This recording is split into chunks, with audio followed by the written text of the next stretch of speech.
Magandang umaga Luzon, Visayas at Mindanao. Narito na ang nagkakaisa at pinakamalawak na pagbabalita sa pangunguna ng Presidential Communications Office. Kabilang ang PTV, Presidential Broadcast Service, Philippine Information Agency, Philippine News Agency at IBC.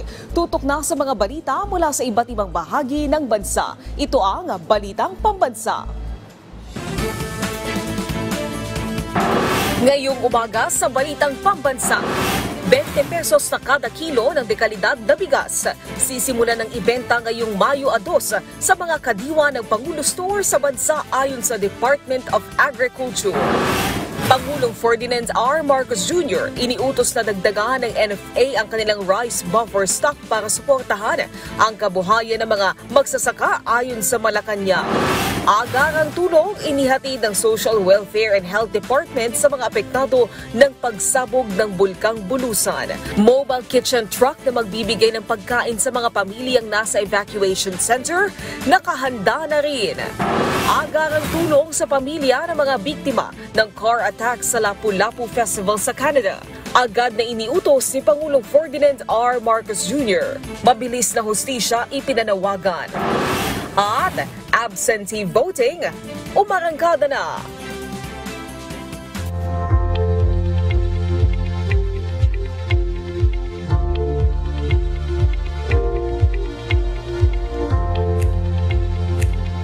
Sa detalye ng mga balita, magsisimula na sa mismong Labor Day, Mayo 1, ang bentahan ng 20 pesos na kada kilo ng bigas sa Visayas Region at sisimula naman ito sa mga kadiwa ng Pangulo Store sa unang linggo ng Mayo. Ang detalye sa Balitang Pambansa ni Clizel Pardilla ng PTV.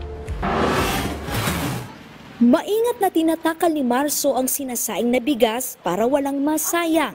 Hindi rin kamahalan ang pinipili niyang bigas na naglalaro sa 40 hanggang 50 pesos kada kilo. Kailangan kasing magtipid lalo't mahal ang presyo ng bigas at mabigat ang matrikula ng kanyang 2 anak na nag-aaral. Maganda yung mura kasi sa halip na mahal yung mabibili mo, at least meron ka pang masisave. Ang good news ng administrasyon ni Pangulong Ferdinand R. Marcos Jr., sisimulan na ang pagbibenta ng BBM rice o 20 bigas mo o tig 20 pesos na bigas sa unang araw ng Mayo kasabay ng Labor Day. Aarangkada yan sa probinsya ng Cebu. Uumpisahan na rin ang bentahan ng murang bigas sa lahat ng makadiwa ng Pangulo sa May 2, araw ng Biyernes. Katuparan ito sa pangako ni Pangulong Marcos na gawing abot kaya ang presyo ng bigas para matulungan ang mga Pilipino. Kabilang din ito sa mga hakbang ng pamahalaan para matugunan ang kahirapan at kagutuman. Mahalaga po ang kapakanan ng taong bayan kay Pangulong Marcos. Papaluwigin pa po ang mga programa para matugunan po ang mga isyu patungkol po sa kahirapan at kagutuman. Yan po ang talagang ninanais at pinapalawig pa po ang programa para ito po ay matugunan.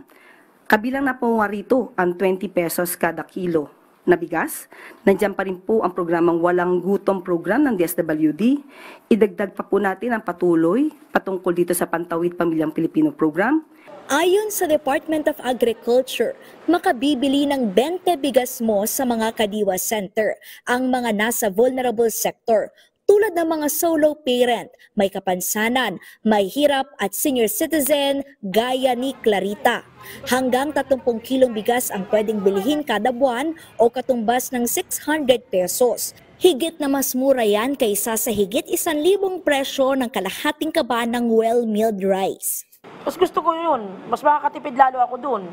Eh ngayon, yung 5 kilo kong bigas, baka abuti ng 3 buwan, 2 buwan pa yun. Kasi 20 pesos lang yun eh. Paglilinaw ng Malacanang galing ang murang bigas mula sa ani ng mga magsasaka. Una nang sinabi ng Agriculture Department na maayos ang kalidad ng mga NFA rice na pawang mga well-milled rice. Ang well-milled rice ay nagkakalaga ng 38 hanggang 54 pesos sa mga palengke. Siniguro ng palasyo na magiging sustainable o pangmatagalan ang pagbibenta ng murang bigas hanggang matapos ang 2025 at paglalaanan ng budget sa susunod na taon. Kaugnay niyan, ipinagmalaki ng palasyo ang mataas na rice buffer stock ng National Food Authority. Alinsunod ito sa direktiba ni Pangulong Ferdinand R. Marcos Jr. na paigtingin ang pagbili ng palay ng mga magsasaka ngayong panahon ng anihan. Ayon sa NFA, papalo na sa 10 milyong sako ng palay ang nabili ng ahensya. Aabot naman sa 8 milyong sako ng bigas ang inventaryo o supply ng NFA. Pinakamataas sa bilang ito simula 2020 na sapat para pakainin ang lahat ng mga Pilipino sa loob ng 10 araw. Ayon kay NFA Administrator Larry Lacson, may natitirang 12 bilyong piso para sa patuloy na pagbili ng palay ngayong summer harvest. Dagdag pa ng NFA, ang tuloy-tuloy na pagbili ng palay ay hindi lamang para sa mga magsasaka, kundi para rin sa mga pagbibigay ng mas abot-kayang bigas sa mamamayan. Ang mga hakbang na yan, hindi lamang mahalaga para matulungan ang mga magsasaka, kung hindi para matiyak na may sapat na supply ng bigas na maaring gamitin sa panahon ng kalamidad o emergency. Mula sa PTV Manila, Calezal Pardilia, Balitang Pambansa.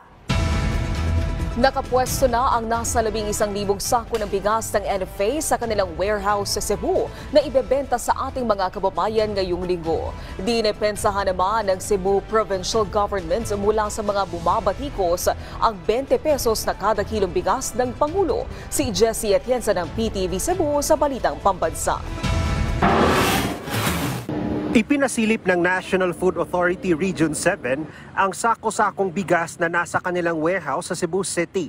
Inisyal pa lamang ang 11,000 sakong bigas na ito na ipamamahagi sa lalawigan ng Cebu para sa pagbebenta ng 20 pesos kada kilo. So for the P20 program, we are very ready here sa NFA Cebu and piniprepare na nga po namin yung mga stocks namin, and in fact po is andito po yung ating mga classifiers from the NFA Cebu branch office to check the stocks that we will release to the LGUs for this program.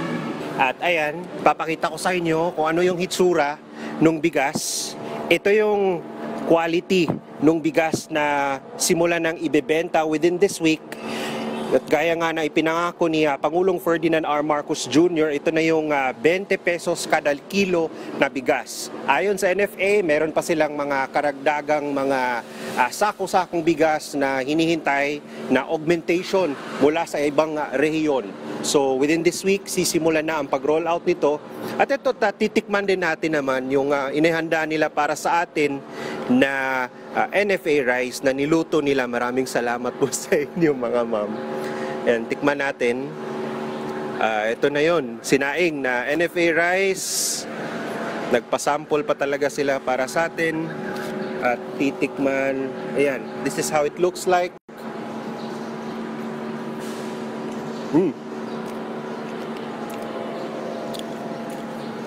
Parang same lang talaga sa usual na klase na bigas na mabibili sa mga merkado.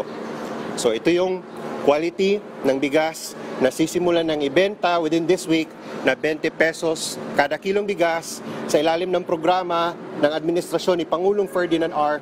Marcos Jr. Pagtitiyak ng NFA, hindi mga lumang stock na bigas ang kanilang mga ipamamahagi sa mga LGU.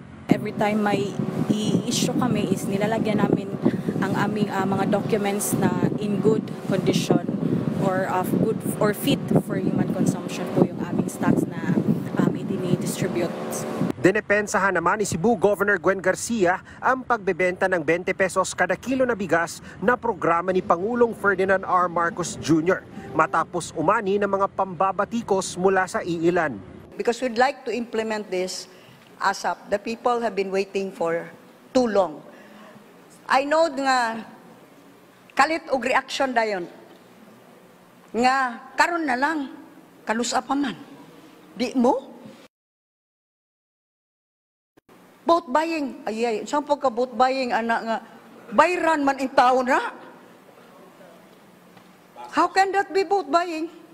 Nasa 65,000 bags na bigas mula sa iba't ibang rehiyon ang inaasahang darating sa warehouse ng NFA Region 7 sa Cebu City sa mga susunod na araw hanggang sa susunod na linggo. Indikasyon sa nalalapit ng pagtupad ng pangako ng Pangulo. Mula sa PTV Cebu, Jessie Atienza para sa Pambansang TV sa Bagong Pilipinas. Ipinagutos si Pangulong Ferdinand R. Marcos Jr. sa National Food Authority na dagdagan ang kanilang buffer stock. Ayon sa Malacanang, hakbang ito para suportahan ang kabuhayan ng mga magsasaka. Kasabay naman ng Labor Day, ang rollout din ng 20 pesos na kada kilo ng bigas sa Cebu. Si Alvin Baltazar na Radyo Pilipinas sa Balitang Pambansa. Malaki ang tulong sa kabuhayan ng mga magsasaka ang tumaas na rice buffer stock ng National Food Authority o NFA. Sa Palace Briefing, sinabi ni PCO Undersecretary at Palace Press Officer Attorney Claire Castro na kung may isang makikinabang sa hakbang na ito ng pamahalaan ay walang iba kundi ang mga Pinoy farmers. Sa mga local farmers kasi binibili ng NFA ang palay na nagsisilbing buffer stock base na din sa naging direktiba ni Pangulong Ferdinand R. Marcos Jr. Hakbang niya ito ani Castro hindi lang para matiyak na may sapat na supply ng bigas ang bansa kundi paraan din para makatulong sa mga lokal na magsasaka at madagdagan ang kanilang kita. Bukod dito, dagdag ni Castro na ang tuloy-tuloy na pagbili ng palay ay hindi lamang para sa mga magsasaka kundi para rin sa mas abot kayang bigas sa mamamayan.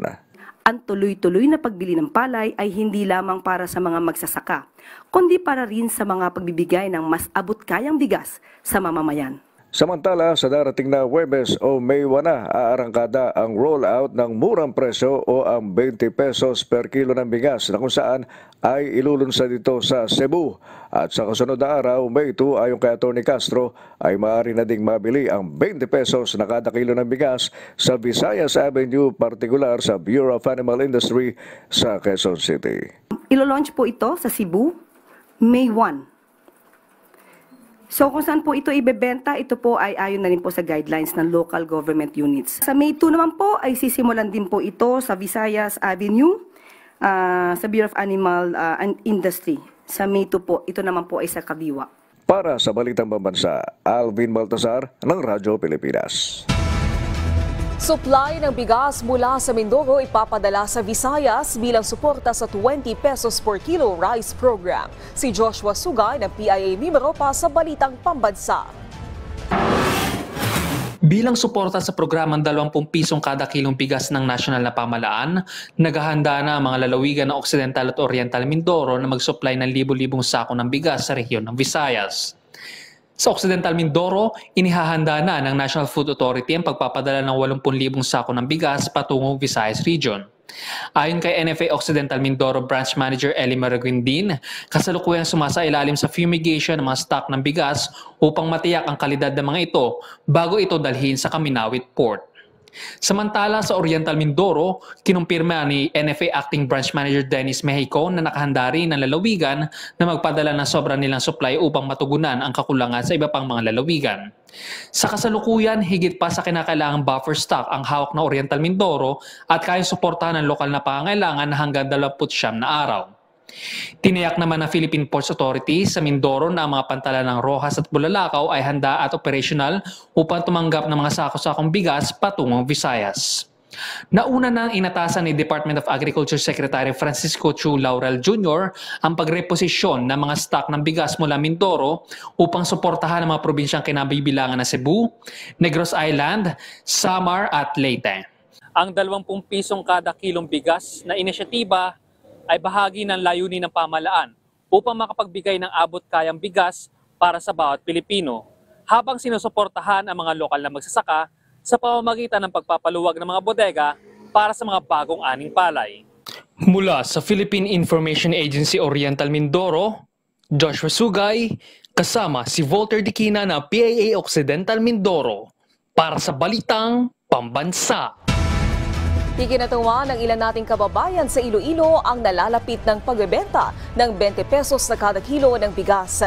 Tiniyak naman ng NFA Western Visayas na may sapat silang stock ng bigas para sa implementasyon ng programa. Si Nina Oliverio ng PTV Cebu sa Balitang Pambansa. Nagtitinda sa isang palengke sa Iloilo City si Nanay Melba. Bahagi ng kanyang kita sa pagtitinda ay napupunta sa pagbili ng bigas. Higit 50 piso ang kanyang nagagastos bawat kilo ng bigas. Kaya good news sa kanya ang 20 pesos na kada kilo ng bigas na ibebenta sa Visayas. Lalo na't sa kanilang pamilya, 5 silang kumakain. Matagal na namin hinihintay yun, ma'am, yung 20 pesos na bigas po. Mas napapasalamat ako sa ngayon kung mayroon sa talaga at maibigay sa amin yung ganitong presyo ng bigas. Nagpapasalamat ako sa kasalukuyang administrasyon na naipatupad nila yung mababang presyo ng bigas. At marami silang matutulungan sa amin. Nitong Lunes ay inilunsad ng provincial government ng Iloilo ang kanilang executive order sa pagpapatupad ng programang Sipag at Tiyaga for More Progress sa Bagong Pilipinas. Sa ilalim nito, ipatutupad ang pagbibenta ng 20 pesos na bigas. Section 3, the 20 pesos per kilogram rice para sa bayan. Sipag at Tiyaga for More Progress sa Bagong Pilipinas, together with the DA and the DOH, and such other partners that the program develops, shall implement the President's program of 20 kilograms rice para sa bayan, or we call it RTD at 20. Target ng programa na malutas ang problema sa pagkain at malnutrisyon, lalo na sa mga kabataan. Tiniyak naman ng NFA Western Visayas na may sapat silang stock ng bigas para sa implementasyon ng programa. Ang figures po natin, rice-wise ho, we have 105,000 bags at 50 kilograms of NFA rice. Ang palay naman po natin, 1.5 million bags po. So, sa Region 6 ho, marami ho tayong bodega. We have 21 and around 60 to 85% puno po ang mga bodega po natin. Pinirmahan ni Iloilo Governor Arthur Defensor Jr. ang executive order kasama ang ilang opisyal sa Department of Agriculture at National Food Authority ng Western Visayas. Mula dito sa Iloilo, ako si Nina Oliverio para sa Pambansang TV sa Bagong Pilipinas. Sisimulan na ng pamahalaan ang pagbebenta ng 20 pesos per kilo ng NFA rice sa mga Kadiwa store sa ikalawang linggo o ikalawang araw ng Mayo. Ito ay matapos ang ilulunsad na pilot launch ng 20 pesos per kilo ng bigas sa Cebu sa May 1. Ang unang lugar sa Visayas na makikinabang sa programa. Si Vel Custodio ng PTV sa Balitang Pambansa Live. Vel? Naomi, magtitinda na rin ng 20 pesos kada kilo na dekalidad na bigas dito sa mga kadiwa ng Pangulo Center simula sa May 2. Prioridad dito ang mga nasa vulnerable centers, kabilang ang mga person with disability, miyembro ng 4Ps, senior citizens at solo parents. Si Nanay Liana sa mga kabilang sa nasa vulnerable sectors. Sama-sama sa iisang tahanan ang mahigit 20 miyembro ng kanilang pamilya. Bali, 21 po pati maliliit. 4 na pamilya. Pag-e-extra lamang ang pinagkakakitaan ng kanyang mga anak. Yung isa kong anak, yung pang-4, pag mayroong siyang kaibigan na may construction, kinukuha siya, sumasama siya. Ganon din naman yung iba kong anak. Kadalasan po yun, lalo na kapag kulang na ng budget, katulad ng nag-aaral yung mga bata. Pero nagagawan din po ng parang tulong-tulong na lang kami kung sinong meron. Nadatnan naming pinagsasaluhan nilang pamilya ang maliliit na galunggong. Pero sa mga panahong gipit, hindi na sila nakakabili pa ng ulam. Kung walang-wala, no choice tayo dun. Siyempre yung mga bata ayaw ng ganun. Minsan gatas na lang inahalo doon sa kanin nila. Inahalo namin yung toyo at saka mantika, parang ulam na rin. Masarap naman. Kaya naman ikinatuwa niya na mabalita ang matutupad na ang pangakong 20 peso kada kilong bigas si Pangulo Ferdinand R. Marcos Jr. Ang laking kabawasan pong magiging tupad talaga yun. Nga, nagtitiis kami sa 45, 47, gano'n. Wala kaming choice na hindi naman pwedeng pagpaliban yung pagkain natin. Lalo na't naalala niya na noong panahong nakakabili pa siya ng NFA rice, sagana sa pagkain ng kanilang pamilya. Pila-pila nga kami sa Fresco kasi nandoon yung bodega ng NFA. Sinasadya niyo yung bodega? Sinasadya namin madaling araw. Nasa 25 ata yun yung kilo. 25% broken rice mula sa mga lokal na magsasaka ang kalidad ng NFA rice. Bukod sa Visayas, kasama rin sa pilot implementation ng mga local government units na nagsignify sa ilalim ng food security emergency. Kabilang ang San Juan City at Navotas sa Metro Manila, San Jose del Monte sa Bulacan, Isabela, Camarines Sur at Mati City sa Davao Oriental. Isang kadiwa na Pangulo Center dito sa Bureau of Animal Industry ang magbebenta ng 20 pesos kada kilo na bigas simula sa Biyernes. Mula sa People's Television Network, Vel Custodio, Balitang Pambansa. Maraming salamat, Vel Custodio ng PTV.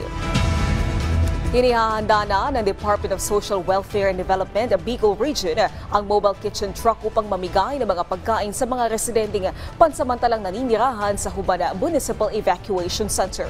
Kasunod na rin ito ng pagputok ng bulkang Bulusan sa lalawigan ng Sorsogon kahapon. Layo nitong matiyak na may sapat na pagkain ang mga naapektuhan ng bulkan. Sa huling tala, nasa 73 pamilya ang pansamantalang naninirahan sa evacuation center. Samantala, patuloy na minomonitor ng DSWD Bicol ang mga naapektuhang lugar upang agad na mabigyan ng tulong at suporta ang mga naapektuhang o maaapektuhang residente. Agad na umaksyon ang iba't ibang ahensya ng pamahalaan para matiyak na mabilis na mapapaabot ang tulong sa mga residenteng apektado ng pagputok ng bulkang Bulusan. Sa tala ng Office of Civil Defense, nasa higit 14,000 pamilya ang apektado. Si Gab Villegas ng PTV sa Balitang Pambansa. Nagpaabot na ng tulong ang Office of Civil Defense Bicol Region sa lalawigan ng Sorsogon para tugunan ang pangangailangan ng mga apektadong residente dahil sa phreatic eruption ng bulkang Bulusan. Ang nasabing pagtugon ay alinsunod sa whole of government approach ni Pangulong Ferdinand R. Marcos Jr. na tiyakin ng unified at komprehensibo na pagtugon sa ganitong sakuna. Nakatutok rin sina Defense Secretary Gilberto Teodoro Jr. at OCD Administrator Undersecretary Ariel Nepomuceno sa sitwasyon at sinigurong maibibigay ang kinakailangan tulong sa mga apektadong komunidad. Dahil sa pagputok ng bulkan ay naghanda na rin ang OCD Bicol ng 44,000 pirasong face mask at 2,000 hygiene kits na pwedeng ipamahagi sa mga evacuees. Humiling na rin ang pamahalaan panlalawigan ng Sorsogon na magsagawa ng aerial survey para alamin ang pinsalang dulot ng ashfall. Patuloy ring nakikipag-ugnayan ng OCD sa FIVOX para sa pinakauling update sa bulkang Bulusan. Sa pinakauling ulat, nasa 14,000 pamilya o nasa 74,000 individual ang apektado ng pagputok ng bulkan. Sa kasalukuyan, nasa 19 na pamilya o 61 individual ang nasa evacuation center. Nakapamahagi na rin ang Department of Social Welfare and Development ng karagdagang resources tulad ng 2,000 family food packs na nasa 1.78 million pesos, kabilang na rin ang mga tent, water container at hygiene kit. Patuloy rin ang isinasagawang flushing operations ng Bureau of Fire Protection sa mga pangunahing kalsada sa lalawigan. Itinaas na rin ng Department of Health sa Code White Alert ang mga ospital sa lalawigan. Kasalukuyang nakataas ang Alert Level 1 sa Bulkang Bulusan. Mula sa People's Television Network, Gab Humilde Villegas para sa Balitang Pambansa. Ipinauubaya na ni Sorsogon Governor Jose Edwin Hamor sa mga local government units kung nais nilang ipag-utos ang paglikas sa mga residenteng maaapektuhan ng pag-aalboroto ng bulkang Bulusan. Sa panayam na Radyo Pilipinas, sinabi ni Hamor na hindi niya pipigilan ang mga LGU kung nais silang ilikas ang kanilang mga constituents. Una nang inirekomenda ni Hamor na kailangan munang hintayin ang rekomendasyon ng National Disaster Risk Reduction and Management Council bago ilikas ang mga residente. Magugunitang pumutok ang bulkang Bulusan kahapon ng madaling araw. Nagbuga ito ng abo na may 4,500 meters ang taas. Mga residente sa New Lucena maagang pumila para makapag-avail ng iba't ibang serbisyong tampok sa Lab for All program. May Balitang Pambansa si Nina Oliverio ng PTV Cebu Live. Yes, nandito tayo ngayon sa New Lucena sa Iloilo kung saan gaganapin ang Lab for All program ngayong araw at maya-maya lang ay pupunta dito si First Lady Luis Araneta Marcos. Alas 5 pa lang ng madaling araw ay nagsimula ng pumila ang mga nais mag-avail ng mga serbisyo para sa libreng laboratorio, konsulta at gamot para sa Lab for All program na pinangunahan ni First Lady Luis Araneta Marcos. Ito ay inilunsad noong 2023 at layo ng programa na magbigay ng libreng serbisyong medikal sa mga hindi naseserbisyohan at lalo na sa mga malalayong komunidad sa bansa. Maaaring mapakonsulta ang mga dadalo at mabibigyan sila ng libreng gamot at may libreng eye at dental check-up din. Ang mga ito ay ilan lamang sa marami pang services na pwedeng ma-avail ng ating mga kababayan dito. Ang sabi ng mga pumila dito ay nais nilang mag-X-ray, ECG at iba pang laboratory tests. May mga nurses, physicians, mga doktor sa government hospitals naman dito sa Western Visayas upang pagsilbihan ng mga dumalo sa aktibidad, kabilang na rin ang iba pang ahensya ng gobyerno. Sa ating likuran ay makikita natin na mahaba-haba na yung pila sa mga gustong mag-avail ng services para sa Lab for All program. At sabi naman ng pulis na dineploy nila ang higit 200 kapulisan para sa seguridad ng programa o ng mga dadalo sa programang ito. Yan muna ang latest mula dito sa New Lucena. Balik dyan sa inyo sa studio. Maraming salamat Ninya Oliverio ng PTV. Samantala, tiniyak ng Malacanang ang mahigpit na monitoring at panuntunan sa pagpasok ng digital nomads o mga dayuhang nais manirahan ng pansamantala sa Pilipinas habang nagtatrabaho online para sa kumpanyang nasa labas ng bansa. Sa nilagdaang Executive Order No. 86 ni Pangulong Ferdinand R. Marcos Jr., inaatasan ang Department of Foreign Affairs na mag-issue ng digital nomad visa sa mga dayuhang non-immigrant para mapalakas ang turismo sa bansa at ang ekonomiya. Naging paborito ang Pilipinas sa mga digital nomad dahil sa low cost of living at magagandang tanawin.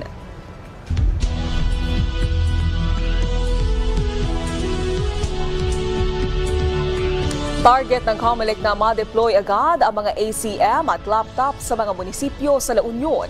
Ilang araw na lang kasi ay magsisimula na ang final sealing and testing para sa Hatol ng Bayan 2025. Si Glenda Bakungan Sarak na Radyo Pilipinas Agoo para sa Balitang Pambansa. Maingat na ibinababa ng mga tauhan ng service provider ng Commission on Elections ang mga kahon na yan sa warehouse dito sa City of San Fernando, La Union. Laman kasi niyan ang 957 na automated counting machines at mga laptop na gagamitin ng 19 na bayan at isang lungsod para sa Hatol ng Bayan 2025.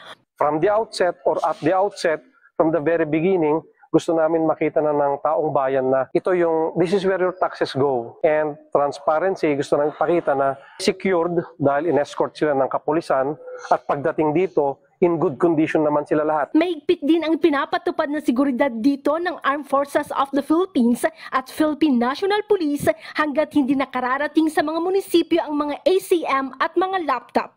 Ang mga election watchdog naman magbabantay rin daw hanggang sa makarating ang mga balota rito para matiyak na magiging maayos at payapa ang halalan sa lalawigan. Bantayan natin kasi yan ang magbibigay ng resulta para sa darating na eleksyon.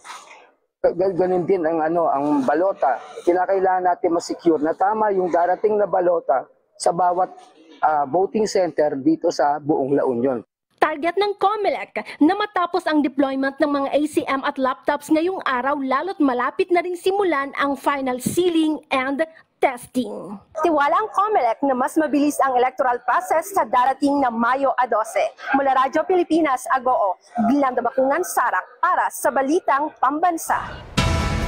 Aabot sa mahigit 200,000 trabaho ang bubuksan sa isasagawang 103rd Labor Day Nationwide Job Fairs sa Mayo 1 ayon sa Department of Labor and Employment o DOLE.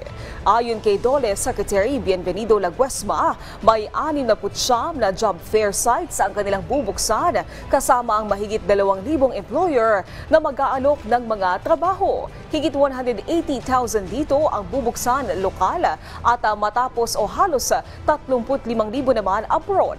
Kinabibilangan ito ng mga trabaho sa manufacturing, retail, BPOs, food service activities at financial industries.